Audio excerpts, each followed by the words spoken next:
أعوذ بالله من الشيطان الرجيم بسم الله الرحمن الرحيم وصلى الله وسلم على سيدنا محمد وعلى آله وصحبه وسلم تسليما كثيرا. Tafsir au Coran, l'exégèse du Coran, Inch'Allah, les versets, on va essayer, les versets de 54 jusqu'à verset 58, sourate An-Nur, la sourate La Lumière. قبل يقبل قل أطيعوا الله والرسول أطيعوا الرسول فإن تولوا فإنما عليكم حمل وعليكم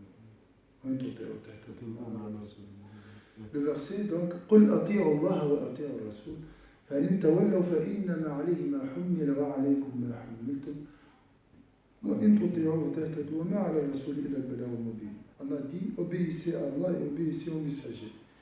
S'il se détourne, le prophète sallallahu alayhi wa sallam, n'est pas responsable de ce dont il est, que de ce dont il est chargé. Et vous assumez ce dont vous êtes chargé. Et si vous lui obéissez, vous serez bien guidé. Et il n'incombe au messager que de transmettre explicitement son messager. قل أطيعوا الله وأطيعوا الرسول. Ici, on parle à la nation de prédication. Donc, à l'époque du prophète sallallahu alayhi wa sallam, la nation de prédication, il y avait des hypocrites, il y avait des croyants, donc c'est les citoyens de Médine, d'accord? C'était à Médine. C'était à Médine. C'est lié au verset précédent. Regardez le verset précédent qui parle de quoi? Voilà, ça c'est les hypocrites. À chaque fois, ils veulent participer au combat armé. Voilà. Donc, Allah Azza wa Jalla répond à leur mensonge en disant Ati Allah wa ati Rasul. Obéissez au prophète, à Allah au prophète, tout d'abord. Après, on va parler d'autre chose. Donc, leurs promesses sont mensongères. Ils ne disent pas la vérité. Ils disent, ils cherchent comme quoi le combat armé, mais en réalité, ils ne sont pas sincères dans leurs prétentions.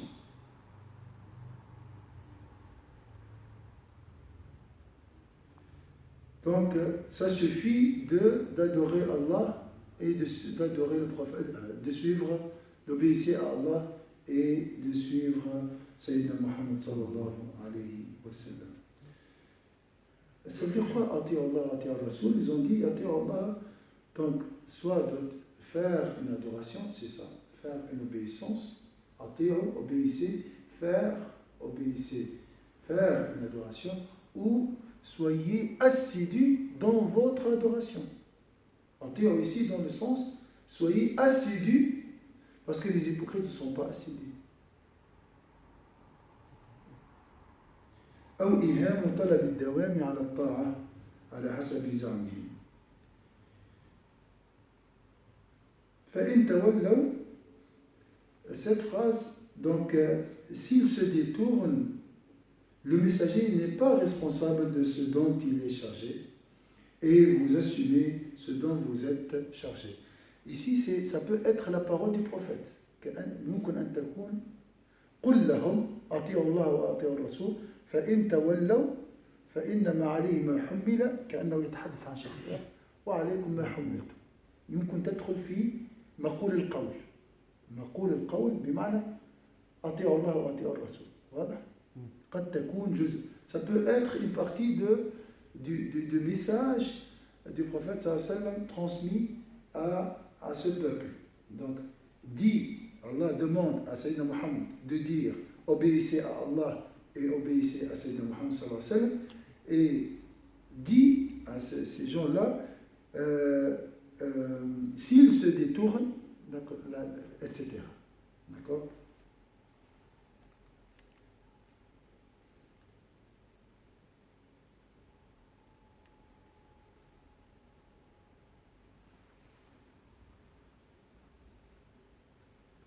Alors, le prophète est chargé de quoi?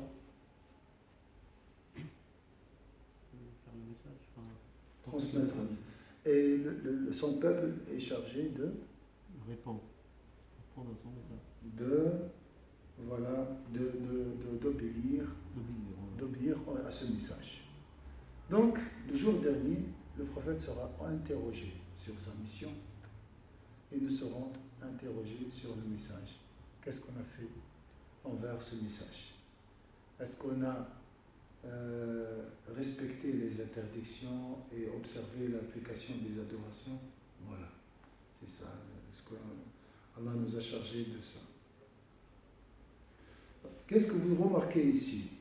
S'il se détourne, d'accord, il, hein? Il, c'est qui il? Il au pluriel ou singulier? Non, singulier. C'est le prophète. فعليه. Le prophète Mohammed صلى الله عليه مش وسلم. فعليك. شوف الفرق. فعلي عليه ما هو. هي. يعني le prophète Mohammed صلى الله عليه وسلم. سيدنا محمد صلى الله عليه وسلم. وعليكم. حملت la nation. Donc, est-ce que vous voyez la différence ici? Il n'est alors responsable que de ce dont il est chargé. Ça veut dire la transmission. Voilà. Et vous assumez.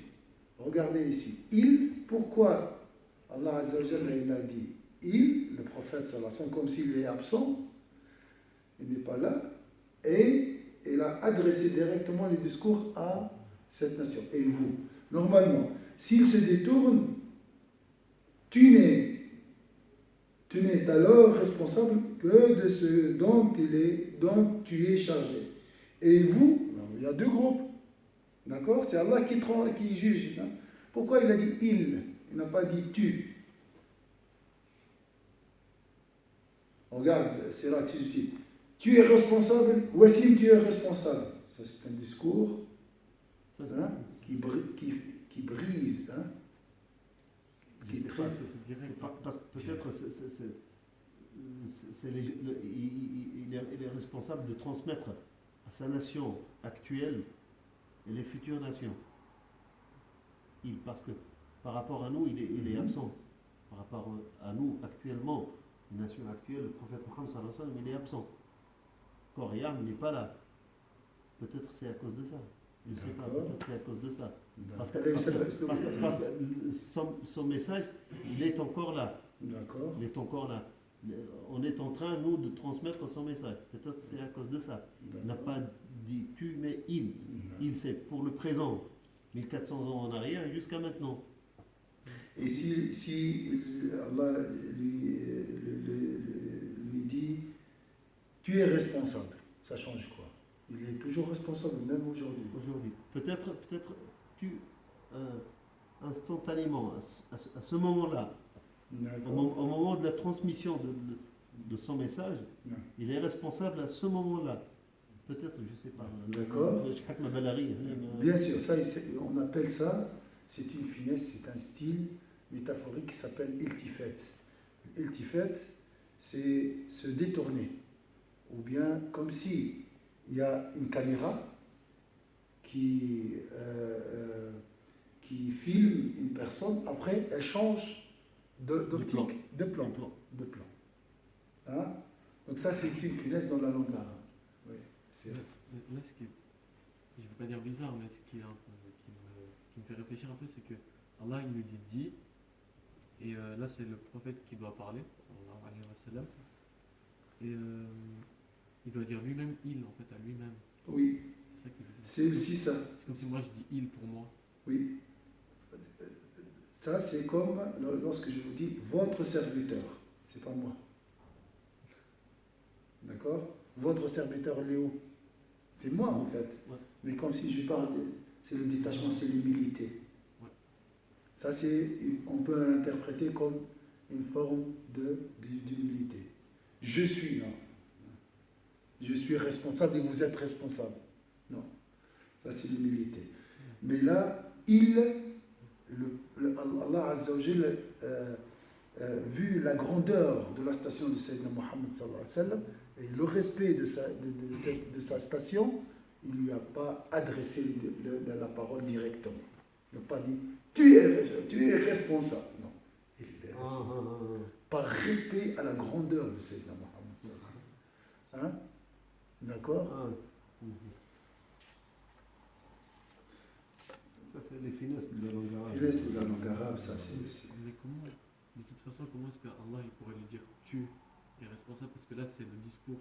Enfin, c'est. Moi, quand je regarde en français, Oui. c'est entre guillemets, c'est le discours du prophète sallallahu alayhi wa sallam. Ça peut être les deux. Ça peut être le discours du prophète et le discours d'Allah Azza wa Jalla. Si c'était le discours du prophète, ça c'est l'humilité. Si c'était le discours d'Allah Azza wa Jalla, c'est le respect de la grandeur de Sayyidina Muhammad. Alors, quelqu'un, si tu entends cette phrase,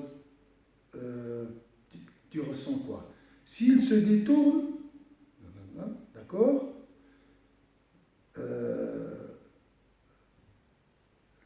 jusqu'à charger, vous entendez quoi? Vous ressentez quoi?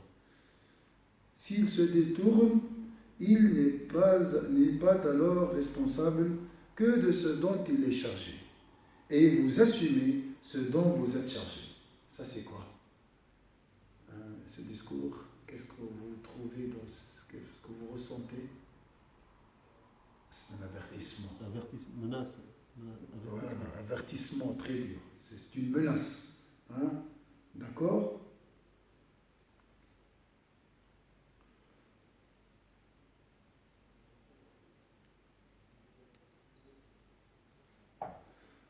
Ensuite, il a dit, et si vous lui obéissez, vous serez bien guidé.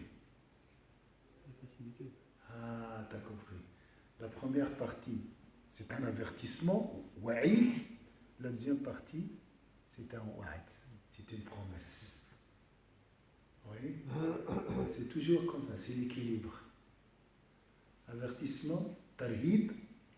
Wa tarhib, c'est pour les inciter à suivre le prophète sallallahu alayhi wa sallam.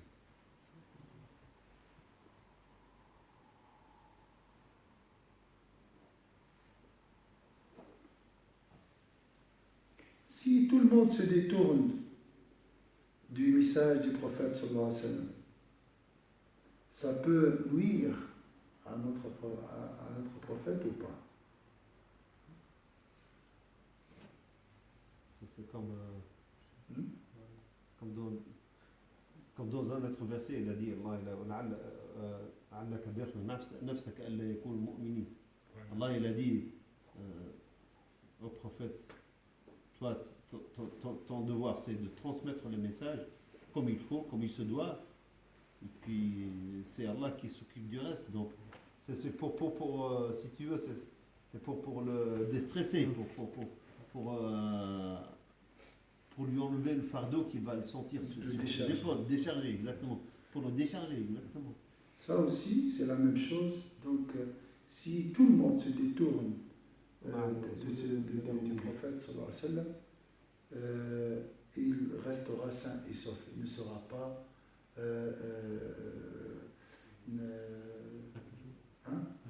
infligé. إذا لا يضره توليهم لا يضر إلا أنفسهم. Donc ils vont faire du tort à eux-mêmes. S'ils se détournent du message, en réalité ils ne vont pas faire du mal, ils ne vont pas commettre du tort au prophète sallallahu alayhi wa sallam. Al-Balagh, après il a dit, et il n'incombe au prophète que de transmettre explicitement son message. Transmettre ici Al-Balagh,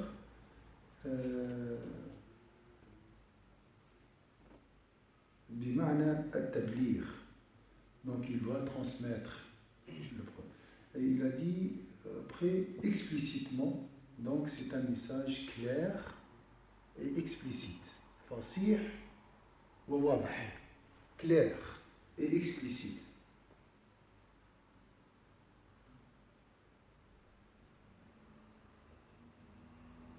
Donc la première partie, comme on a dit, c'est un avertissement concernant quoi?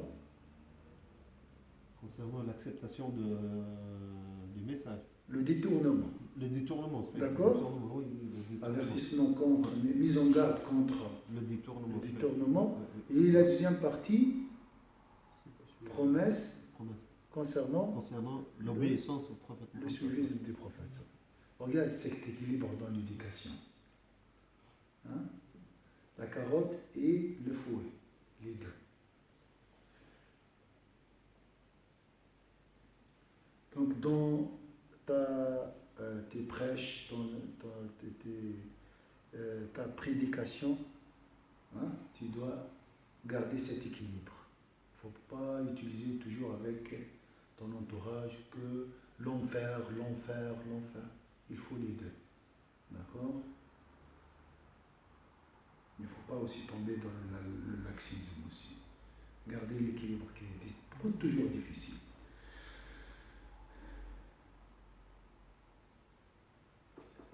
وجملة ما على الرسول البلاغ المبين بيان لإبهام في قوله تعالى ما حمل.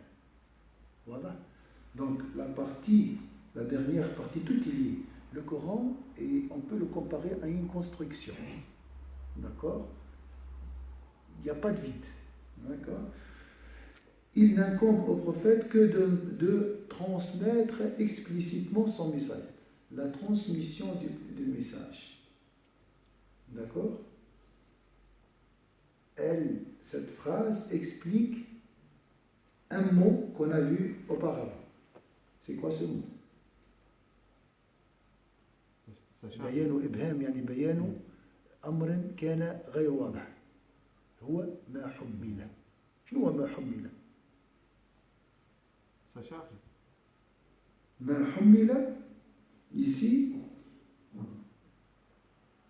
le mot c'est quoi? Vous l'avez trouvé? Donc la dernière phrase, transmettre le message explicitement, nous explique la mission de Sayyidina Muhammad sallallahu alayhi wa sallam. La charge de Sayyidina Muhammad sallallahu alayhi wa sallam. Donc ça nous explique le mot, ce dont il est chargé. شو محلى القرآن كيفاش يشرح بعض. Vous voyez, le Coran s'explique tout seul. Donc une partie explique l'autre. Donc cette dernière phrase nous explique le mot ce dont il est chargé.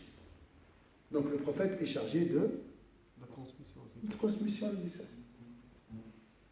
Nous, dans l'éducation de nos enfants, on veut transmettre le message. Et on n'utilise que l'avertissement et la mise en garde. Et l'avertissement. Et après, on veut les guider avec des chaînes vers le paradis. On veut les forcer à aller au paradis. Ce n'est pas une méthode prophétique.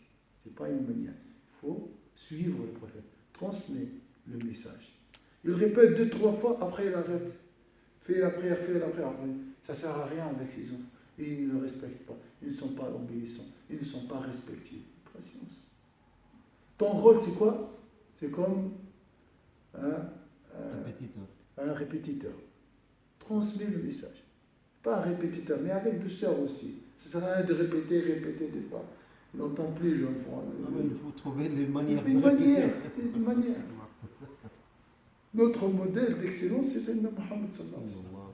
Qui l'a éduqué? Qui a éduqué Sayyidina Muhammad sallallahu alayhi wa sallam? C'est Allah, à travers ces versets. Tu vois? À travers Sayyidina Muhammad. À travers ces versets, le prophète sallallahu alayhi wa sallam a été éduqué. Alors, maintenant, on passe au deuxième verset. وَعَدَ اللَّهُ الَّذِينَ آمَنُوا منكم وعملوا الصالحات لا يستخلفنهم في الأرض كما استخلف الذين من قبلهم ولا يمكنن لهم دينهم الذي ارتضى لهم ولا يبدلنهم من بعد خوفهم أمنا يعبدونني لا يشركون بي شيئا ومن كفر بعد ذلك فأولئك هم الفاسقون.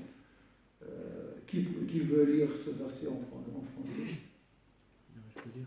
Oui.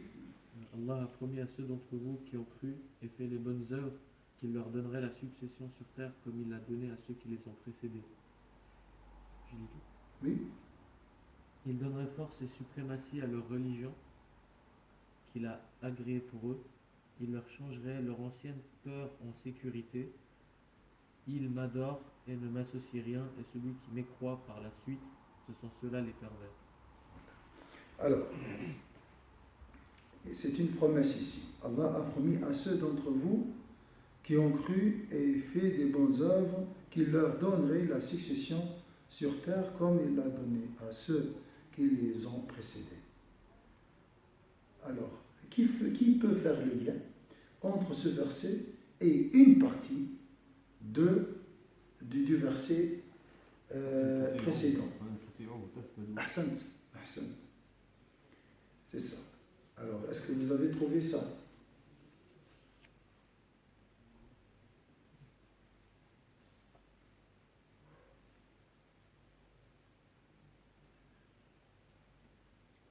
Là, on parle. Promesse. Hein? Ça aura pas que la promesse. C'est avec la promesse. Donc, si vous, qui peut maintenant me formuler cette promesse en entier, toute la promesse. Si vous obéissez le prophète sallallahu alayhi wa sallam, vous serez guidé. Vous aurez la guidée, Oui. vous aurez la succession sur terre, Sahid. comme les nations précédentes. Voilà. Puis il va avoir Makkenan de la Medina. Et il va, comment en français dire ça? Triompher de votre. Faire triompher la religion. Faire triompher, ouais. Faire triompher votre la religion qu'il a agréée, puis il va changer leur peur par sécurité. Voilà. Ici, la Mais j'ai l'impression qu'à la fin, il y a une condition. Ça, on va l'avoir. Il y a la condition dès le début. Dès le début, il y a des conditions. On va revenir sur les conditions. Donc, si nous suivons, oui, c'est Juste, la succession sur terre, c'est quoi exactement? C'est la succession sur terre, c'est avoir le pouvoir. La succession, c'est le pouvoir sur terre.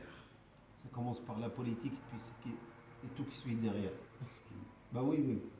Et il y a d'autres qui ont dit la succession, c'est le nombre, c'est le nombre des adeptes aussi.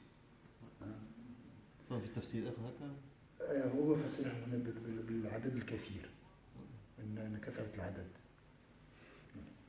لأن الكثرة لا يمكن مقاومتها. دائما هذه طبيعة سنة الحياة. Alors, ici, ce discours est adressé à qui? aux croyants. Aux croyants et C'est pas tout le monde. les autres, là, le premier groupe. À tout le monde, mais c'est juste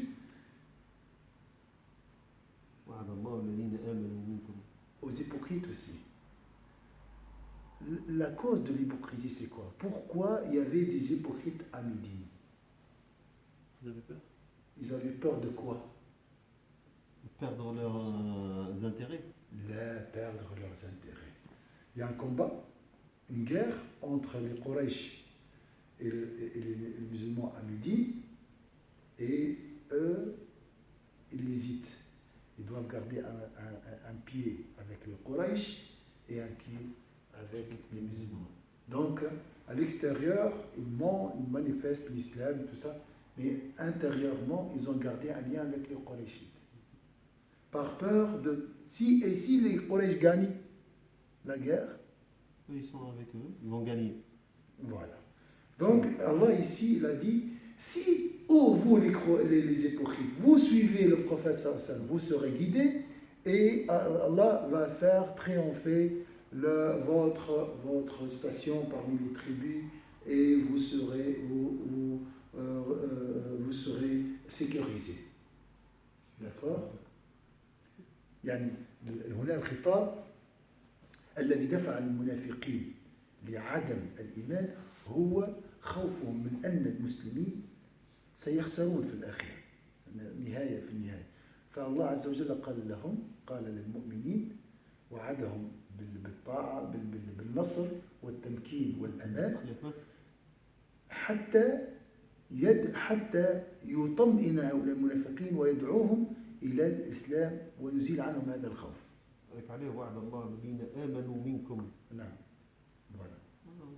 Donc ça c'est pour dire aux hypocrites, si vous suivez le prophète sallallahu alayhi wa sallam, vous serez guidés et vous serez sécurisés et vous allez gagner. Ça c'est indirectement. Mais le discours est orienté en premier plan aux musulmans. Pourquoi? Quelles sont les circonstances de la révélation de ce verset? Est-ce que vous pouvez imaginer? Pourquoi Allah il a dit Allah a promis à ceux d'entre vous qui ont cru et fait des bonnes œuvres qu'il leur donnerait la succession sur terre comme il l'a donné à ceux qui les ont précédés. Pourquoi? Quelles sont les circonstances? Comme il y avait des hypocrites parmi eux, les gens ne savaient pas vraiment qui étaient ces hypocrites. D'accord. Alors Allah a promis à une partie, la partie croyante de la communauté, c'est ça? Est-ce qu'on peut dire croyant à l'hypocrite? Non, les musulmans. Donc, ce discours est adressé aux croyants. Cheikh Abdullah, d'après la logique tafsir Oui. que tu viens de dire, au moment de la révélation de ce verset, c'est certainement les hypocrites qui vont comprendre ça, ils vont comprendre que c'est adressé à eux, explicitement à eux. Parce que Wa'ad Allah alladhina amanu, ça veut dire, oh, vous les hypocrites, ou vous qui doutez dans ce message, regardez, ceux qui ont cru à ce message, on va leur donner ça, ça, ça, ça et ça. Et si c'est comme ça l'explication, ils vont tout de suite comprendre, les hypocrites, que c'est directement pour eux. Ça, c'est une partie. Et pour les croyants, quel est l'effet de ce discours? Comment dire, ta'kid. Rassurant. C'est pour les rassurer. Les rassurer. Et pourquoi les rassurer? C'était pas un contexte d'avant-guerre. Voilà, ils avaient peur. Vous imaginez. Avant l'Ahzab, c'est juste après l'immigration. Pendant l'immigration, le prophète sallam était attaqué de partout. D'accord? Par les Quraysh, par les hypocrites, par les tribus arabes. Les immigrés, les musulmans à Médine dormaient avec leurs armes. Donc ils étaient vraiment dans l'affliction, dans la peur, terrifiés. D'accord? Ce verset, donc ils souhaitaient quoi, les musulmans? Ils souhaitaient juste la paix. Allah leur a promis la victoire. D'accord? Il va faire triompher leur religion, la sécurité et la succession. D'accord?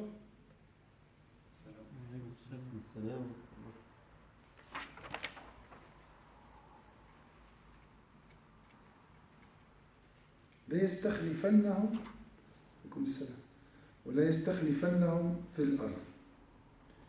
Alors ici, كما استخلف الذين من قبلهم. Tout d'abord, c'est bien d'avoir tous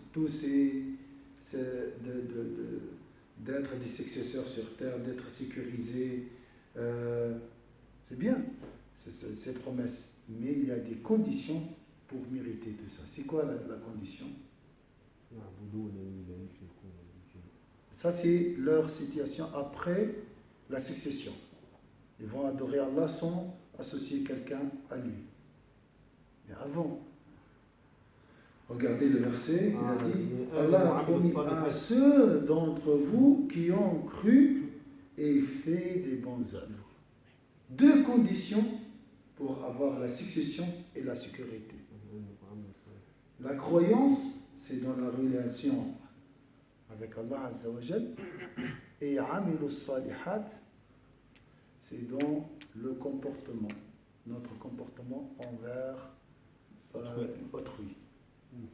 إذن الأعمال الإيمان فهو في خويصة نفسك والعمل الصالح هو في المعاملة مع الناس. هذه الشروط. Alors, كما استخلف الذين من قبلكم. Deux interprétations qui peuvent imaginer les nations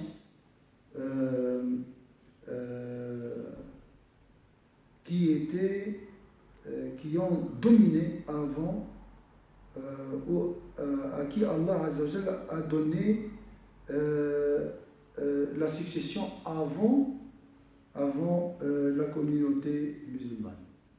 Il a dit ici, leur donnerait la succession sur terre comme il l'a donné à ceux qui les ont précédés.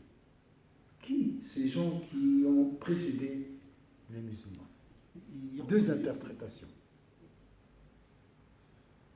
يعني عارف الفراعنه مثلا Les pharaons, ils avaient le pouvoir, عاد وثمود Ad, Thamoud, toutes les nations. Ils avaient le pouvoir grâce à quoi? Ils n'étaient pas des croyants.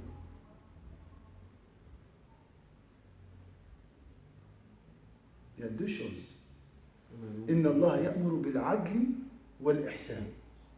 Il y a deux conditions ici. Al-adl, justice. c'est dans le comportement. D'accord? Dans les œuvres. Et la croyance, l'ihsan, l'excellence, c'est dans la croyance. D'accord? Les nations qui ont respecté l'équation de la justice, Allah leur a donné la succession et la suprématie. Allahu yansuru الدولة العادلة وان كان ظالم وان كان كافر وإن كان كافر على الدولة المسلم المسلم الدولة الظالمة وان كان مسلم. والمسلم. Allah accorde la victoire pour un État ou bien un pays, ou un gouverneur, ou un gouvernement mécréant juste face à un gouvernement croyant injuste. Donc la justice ici dans le comportement. Ta relation avec Allah Azza wa Jal, ça c'est privé, mais Personnel. c'est personnel, c'est individuel. Le danger c'est dans ton comportement envers les autres. Donc ici, il y a deux interprétations. Si on parle de la nation musulmane et on parle des précédents, on peut mentionner plusieurs nations musulmanes à qui Allah a donné la succession. Ici, on a mentionné quelques-unes. Je vais voir, je vais les trouver, Inch'Allah. Alors,